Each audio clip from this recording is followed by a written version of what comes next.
Muy buenas noches, soy Sandoval, estudiante de la Universidad Pedagógica y Tecnológica de Colombia. Bueno, a continuación voy a hablar sobre la emulsión cárnica. ¿Qué es una emulsión cárnica? Una emulsión cárnica es una mezcla finamente dividida entre carne, agua, grasa, sales, carbohidratos y pues también va a llevar algunos condimentos, ¿sí? En la industria de carnes, la mayoría de las emulsiones son de aceite en fase continua de agua, ¿sí? Donde la mayor cantidad de componente es la fase líquida y a menor proporción la fase dispersa, ¿sí? También vamos a encontrar diferentes embutidos, entre ellos podemos encontrar salchichas, eh, mortadelas, mmm, bueno, todo lo que es utilizado después de un cierto proceso de escaldado, o sea, que son emulsionados. Sistemas físicos en una emulsión cárnica. Vamos a encontrar tres, entre ellos una solución de los componentes hidrosolubles, los cuales están disueltos en agua de la formulación, en el agua de la carne y de la grasa.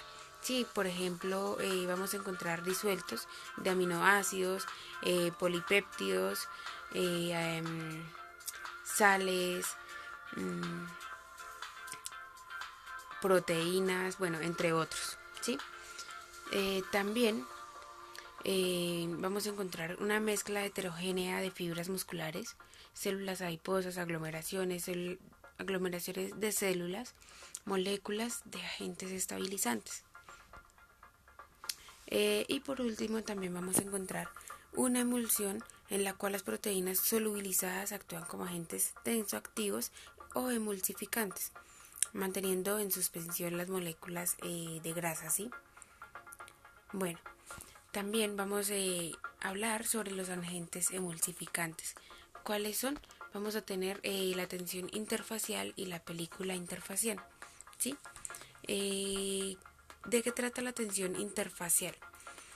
Trata de la reducción de la tensión superficial bajo la energía del libre de interfacial que produce una dispersión, ¿sí?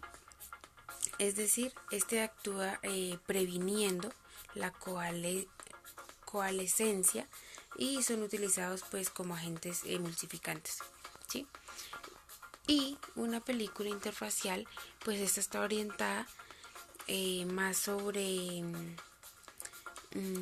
una fase interna de la emulsión, es decir, como vemos en la imagen, el emulsificador está alrededor de la fase interna, ¿sí? Esto le da como una cierta variación y hace que le damos una comprensión mejor a la teoría de la emulsificación.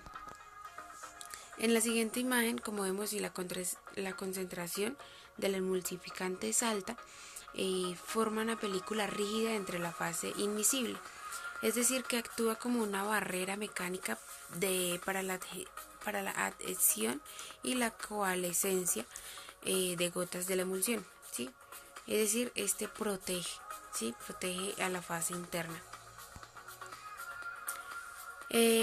Luego, en las fases de acetol y sulfato de sodio y colesterol forman rígidas películas recubiertas que son bastante estables. Si esto le da como cierto tipo de estabilidad a la fase interna, en este caso pues el aceite, ¿sí? La siguiente imagen como muestra, es decir que el colesterol es sustituido por el alcohol oleico, efecto estérico donde se forma un enlace doble, la cual muestra un interfacial pobre y una baja emulsificación. Sí, es decir que no protege muy bien y no le da la estabilidad necesaria, ¿sí? Para este agente emulsificante. En cambio en esta pues se cambia por oleato de sodio y alcohol metílico.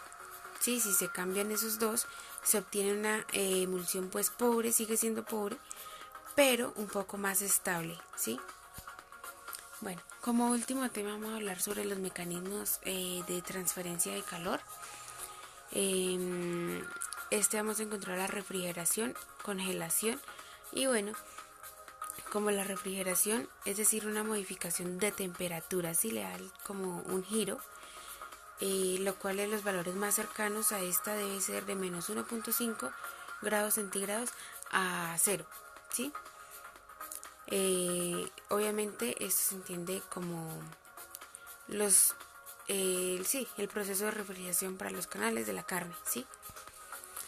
La congelación obviamente ya debe ser por debajo de menos 1.5 grados centígrados aproximadamente, pues se pretende pues disminuir la temperatura, ¿sí?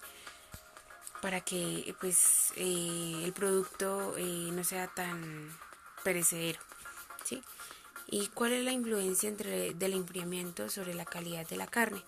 Pues este está asociado al proceso rápido de enfriamiento de la carne, es decir, que es procedente de canales recién faenadas, ¿sí?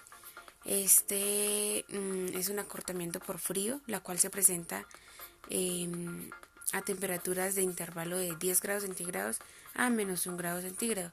Sí, eso va durante las primeras horas del post-mortem.